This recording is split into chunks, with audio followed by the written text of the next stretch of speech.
I love Mangaon, आपले माणगाव स्वच्छ माणगाव, सुंदर माणगाव. पण खरंच आपले माणगाव स्वच्छ आणि सुंदर आहे का, हे विचार करण्याची आज आपल्याला गरज आहे. माणगाव डम्पिंग ग्राउंड मधून जो धूर येतोय, तो धूर श्वसनावाटे आपल्या फुफ्फुसामध्ये जात आहे. हा प्लास्टिकचा जो धूर आहे, या धुरामुळे विविध प्रकारचे आजार पसरत आहेत आणि यामुळे माणगावकर त्रस्त झालेले आहेत. पण प्रशासनाला याचे काहीही पडलेले नाहीये. आपण वेळोवेळी विविध बातम्या लावून प्रशासनाचे त्याकडे लक्ष वेधत आहोत, पण कुठल्याही प्रकारे प्रशासन या गोष्टीकडे लक्ष देत नाहीये.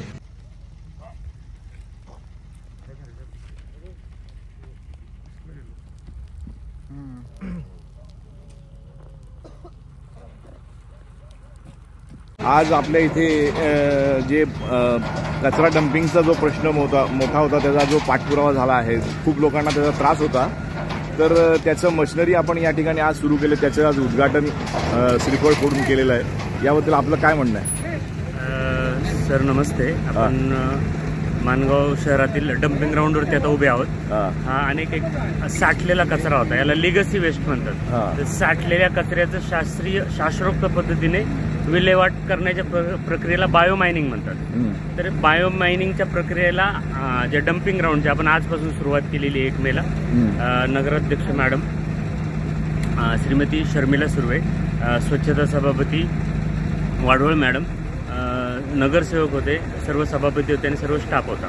आणि आपण आजपासून इथे नारळ वाढवून कामाला सुरुवात केलेली आहे. साधारणतः पुढच्या 1.5 महिन्यात हे काम पूर्ण होईल. जर दिवस रात्र केलं तर आपण याचं शास्त्रोक्त पद्धतीने विल्हेवाट लावणार आहोत या कचऱ्याची. नमस्कार.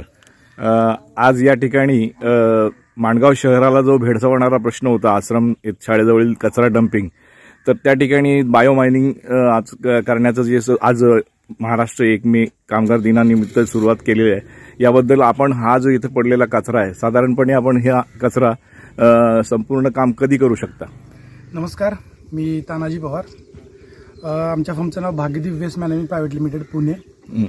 सर्वप्रथम मी माणगाव नगरपंचायत आणि सीओ साहेब आणि सर्व पदाधिकारी यांचं धन्यवाद देतो की मला ही संधी दिली तुम्ही या प्रकारचं काम करण्यासाठी. हा जो पूर्ण एरियामध्ये कचरा पडलेला आहे, साधारणतः एक 12 ते 15 हजार मेट्रिक टन कचरा आहे. हा कचरा आपण डबल शिफ्टमध्ये 1 महिन्याच्या आत कंप्लीट करतोय. आत्ता जी पाठीमागे आपल्याला मशीन दिसते, ही मशीन 400 TPD पर डे 8 आवर्सची आहे.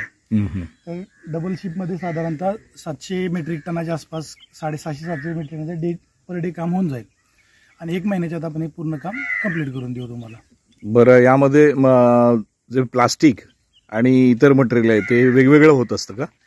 यामध्ये 3 आयटम वेगळे होतात. इथून पूर्ण कचरा फीड केला जातो. हा फीडिंग कन्व्हेअर आहे. पहिल्या जाळीतून फाईन खत पडतं. आता गायी वगैरे आहेत ना, हाही प्रश्नातला संपणार आहे. गायी प्लास्टिक वगैरे खातात, तो खत निघतं. या सेकंड इथं RDF निघतं. हे RDF आपण सिमेंट फॅक्टरींना देतो. ह्याच्यामध्ये ही प्रक्रिया असते डबल. ती प्रक्रिया दुसऱ्या प्लॅन्टला जाऊन, सिमेंट फॅक्टरीच्या प्लॅन्टला जाऊन करतो आपण. इथून आपण हे सोलापूर किंवा बेळगावला हे RDF जातं आणि एकदम एंडला इनट म्हणून निघतं. जे मोठं लँडफिलला वगैरे आपण मुरुम वगैरे टाकतो लँडफिल करण्याचं, त्या टाईपचं मटेरियल निघतं, ते लँडफिलला करतो आपण. आणि ही पूर्ण लँड आपण 1 महिन्यात क्लिअर करून हा जो खत राहील, हा खतच फक्त एका साईडला लावून ठेवू, जे की सेलेबल आहे.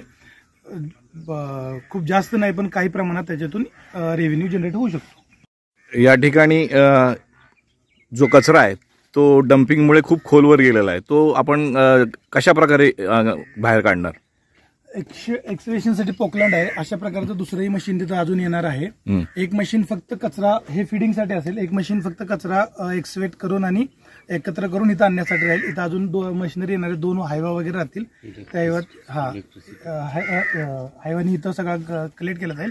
आणि इलेक्ट्रिसिटीचा प्रॉब्लेम असल्यामुळे आपण जनरेटरची व्यवस्था केलेली आहे. त्यामुळे इलेक्ट्रिसिटीचा आम्हाला काही प्रॉब्लेम येणार नाही. कंटिन्यू आमची इलेक्ट्रिसिटी चालू राहणार आहे. साधारण हे 1 महिन्यामध्ये पावसापूर्वी आपल्याला काम पूर्ण करण्याचं टार्गेट आहे, ते शक्य आहे का? 100% शक्य आहे आणि ते आम्ही करून देऊ.